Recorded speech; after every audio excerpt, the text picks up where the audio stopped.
Sports business అంటే sports బిజినెస్లో what are all the types of business that can be done in sports అనేది like just. అంటే మాట్లాడదాం. అంటే ఇప్పుడు career in sports, career opportunities in sports ఒకటి, business opportunities in sports ఒకటి. Career opportunities in sports I think like it's an elaborated thing, just like బిజినెస్లో కూడా. ఇప్పుడు మనకేమవుతుందంటే ఇప్పుడు ఫస్ట్ బిజినెస్తో స్టార్ట్ చేద్దాం. బిజినెస్తో స్టార్ట్ చేద్దాం first. Careers I think will go little in depth into the career part.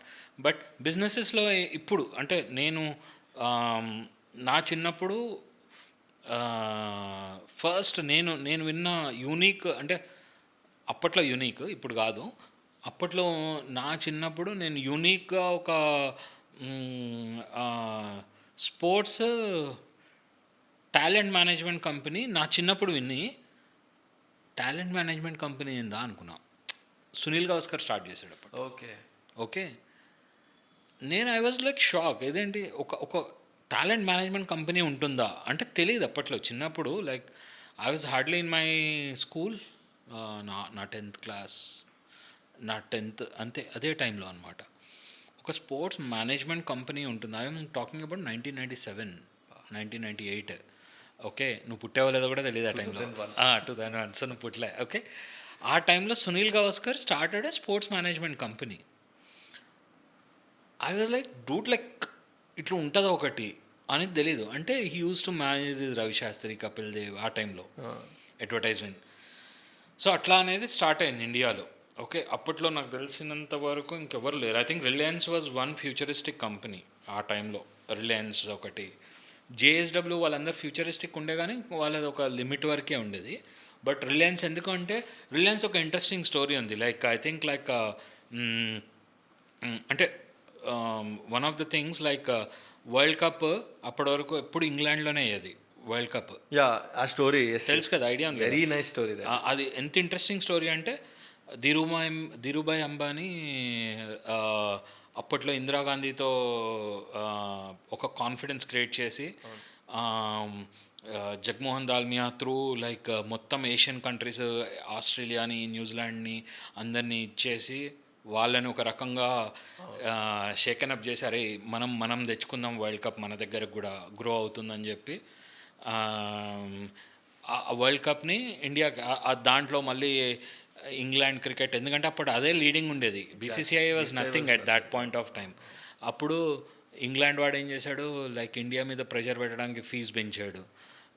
మళ్ళీ ఏవో తీసుకుని వస్తే మన వాళ్ళందరూ డబ్బులు జమ చేసి, ధీరుభాయ్ అంబానీ వచ్చి నేను స్పాన్సర్ చేస్తానని చెప్పి దానికి రిలయన్స్ కప్ అని పేరు పెట్టి దాన్ని ఇండియాలో ఆర్గనైజ్ చేశారు అప్పుడు ఆ వరల్డ్ కప్.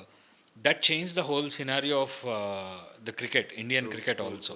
అక్కడి నుంచి it all started with England not giving enough tickets, tickets ఇవ్వకపోవటము అక్కడి నుంచి స్టార్ట్ అయింది. ఆ తర్వాత ధీరుభాయ్ అంబానీ. సో అదే అన్నా, సో ఎంత ఫ్యూచరిస్టిక్ ఉంటే ఇవాళ ఒక రకంగా మనం చూస్తే like the Reliance and the Jio group is owning half of the sports in India. అంటే they are not doing any big business దాంట్లో నుంచి. ప్రాబ్లమ్ ముంబై ఇండియన్స్ ఒక్కటి చేస్తుంది తప్ప ISL they own it completely. దాని నుంచి డబ్బులే లేవు వాళ్ళకి ఐఎస్ఎల్. ఓకే, వాళ్ళ ఓన్ టీం ఉన్న ఇంకొక మాంచెస్టర్ సిటీకి ఇచ్చేసారు వాళ్ళు. సో పెద్దగా ఇది లేదు. అంటే బిజినెస్గా చూసుకుంటే ఏంటంటే ఇట్స్ ఆల్వేస్ ఎ ఛాలెంజ్. అంటే ఇవన్నీ ఎందుకు చెప్తున్నానంటే, ఎక్కడ స్టార్ట్ అయింది, ఎలాంటి సినారియోస్ క్రియేట్ అయినాయి, తర్వాత టాటా వాడు రావటము. సో నా చిన్నప్పుడు నేను చాలా అడ్వర్టైజ్మెంట్స్ కూడా చాలా లిమిట్లో చూసేవాడిని. బట్ తర్వాత when it was like early 2000s రావటము, సినారియోస్ చేంజ్ అవుతూ వచ్చింది. సో అప్పట్లో నా చిన్నప్పుడు గుర్తుండే ఒకటి మేనేజర్ ఉండేవాడు, ఫిజియో కూడా ఉండేవాడు కాదు ఇండియన్ టీంలో. ఇప్పుడు అనలిస్టులు అంటారు, ఫిజియోథెరపిస్టులు అంటారు, సైకాలజిస్టులు అంటారు, 100 వస్తున్నాయి ఇప్పుడు. సో బిజినెస్ ఆపర్చునిటీకి వచ్చే లోపల మల్టిపుల్ థింగ్స్ ఉన్నాయి స్పోర్ట్స్లో.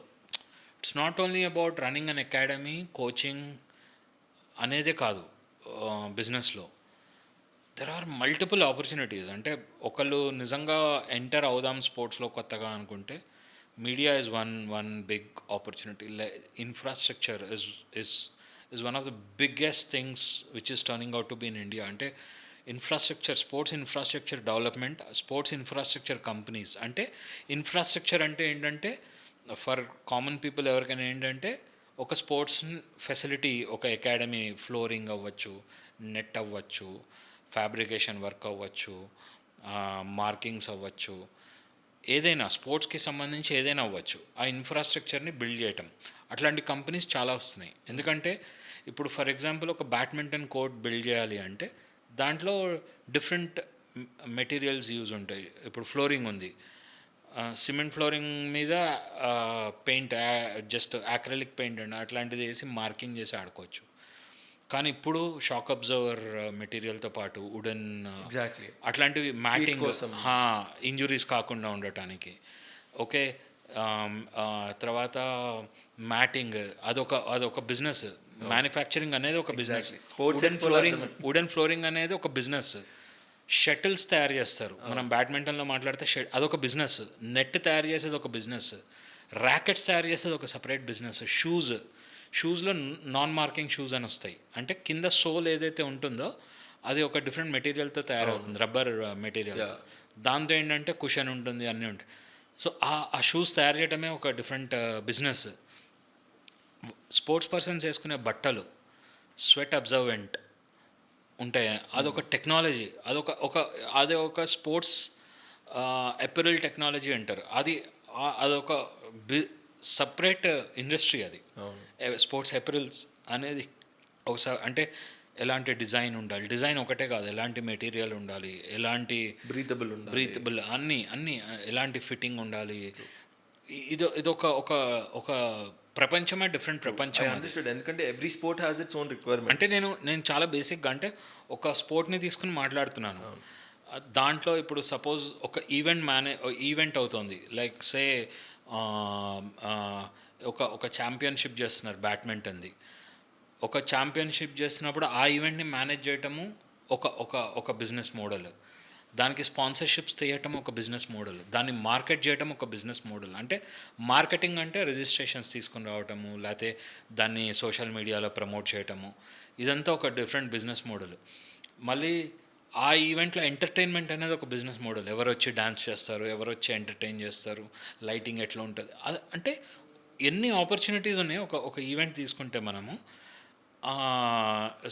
సో ట్రాన్స్పోర్టేషన్ అంటే గెస్ట్ని receive so transportation itself is a big business.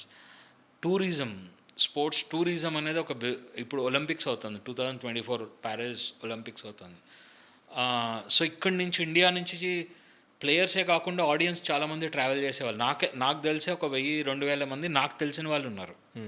అట్లా ఇంకెంతమంది ఉండొచ్చు. టూరిజం అంటే ఆ ప్యారిస్లో టూరిజం అనేది ఇంక్రీజ్ అవుతుంది. నెంబర్స్ తర్వాత చెప్తాను ఎట్లా ఇంక్రీజ్ అవుతుంది, ఎంత ఉంటుంది ఏంటి. బట్ ఒక టూరిజం అనేది ఇంక్రీజ్ అవుతుంది. అట్లా అంటే డిఫరెంట్ థింగ్స్. అంటే ఇది ఒక్కటి. మళ్ళీ ఫుడ్, లైక్ ఒక catering business, sports side catering businesses ఉన్నాయి ఇప్పుడు ఈ ఇండియాలో ఇప్పుడు. ఓకే, న్యూట్రిషన్, వాళ్ళు తయారు చేసే న్యూట్రిషన్ ఓన్లీ స్పోర్ట్స్ సైడే వాళ్ళు చేస్తారనమాట. ఓకే, ఇట్లా అంటే multiple things you will be surprised ఇప్పుడు ఉన్న ఆపర్చునిటీస్లో. So it's huge, it's humongous right now. అట్లా క్రికెట్ తీసుకుంటే బ్రాడ్కాస్టింగ్, మళ్ళీ బ్రాడ్కాస్టింగ్లో సబ్సెట్స్ చాలా ఉన్నాయి. కెమెరా రెంటల్ ఇచ్చేవాడు ఒక సపరేట్ బిజినెస్ ఉంటుంది, జనరేటర్లు సప్లై చేసేవాడు ఒక సపరేట్ బిజినెస్ ఉంటుంది, ఐపీఎల్ లాంటి ఒక టోర్నమెంట్ డీజే రన్ చేసేవాడు ఒక సపరేట్ బిజినెస్ ఉంటుంది, ఆ పక్కన చీర్ గర్ల్స్ డ్యాన్స్ చేసేవాళ్ళది ఒక సపరేట్ బిజినెస్ ఉంటుంది.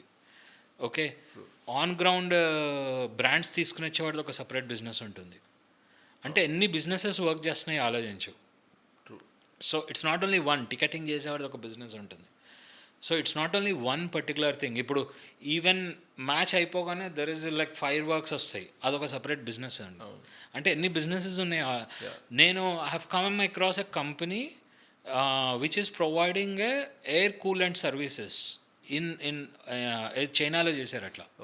చైనాలో బీజింగ్ ఒలింపిక్స్ అయినప్పుడు ఎండాకాలంలో చాలా వేడి ఉందనేసి వాళ్ళు ఎందుకు వరల్డ్ కప్లో చేశారు.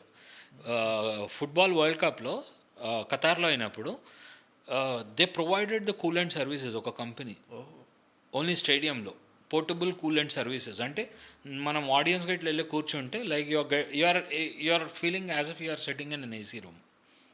ఎందుకంటే అదంతా డెజర్ట్ కంట్రీస్ అట్లా. So I've come across these kind of a crazy companies. ఇవి వదిలేసి బిజినెసెస్ ఇదంతా ఆన్ గ్రౌండ్. ఆఫ్ గ్రౌండ్కి వచ్చే లోపల చాలా ఉన్నాయి మళ్ళీ, లైక్ ఇంజురీ మేనేజ్మెంట్ కంపెనీస్ చాలా ఉన్నాయి. ఓకే, ఇప్పుడు ఒక గ్రౌండ్లో ఆడుతున్నాడు, వాడికి కాలు బెనికింది, చెయ్యి ఇరిగింది, ఏదో అయింది. ఆ ఇంజురీ మేనేజ్మెంట్లో మళ్ళీ డిఫరెంట్ టెక్నాలజీస్ ఉన్నాయి, డిఫరెంట్ ప్రాసెసెస్ ఉన్నాయి. దానికి మళ్ళీ ఇట్స్ ఎ హ్యూజ్, అంటే ఇదొక పెద్ద మహాసముద్రం తవ్వుతే బిజినెస్ పరంగా కూడా. And opportunities are immense now. ఎందుకు mind like I have come across a startup who is building a technology for sports persons relax అవ్వటానికి. ఒక గెజెట్ పెడతారు, వాళ్ళు రిలాక్స్ చేస్తారు అనమాట. ఐఐటి మెడ్రాస్ నుంచి వాళ్ళు డెవలప్ చేస్తున్నారు ఓన్లీ స్పోర్ట్స్ పర్సన్స్కి.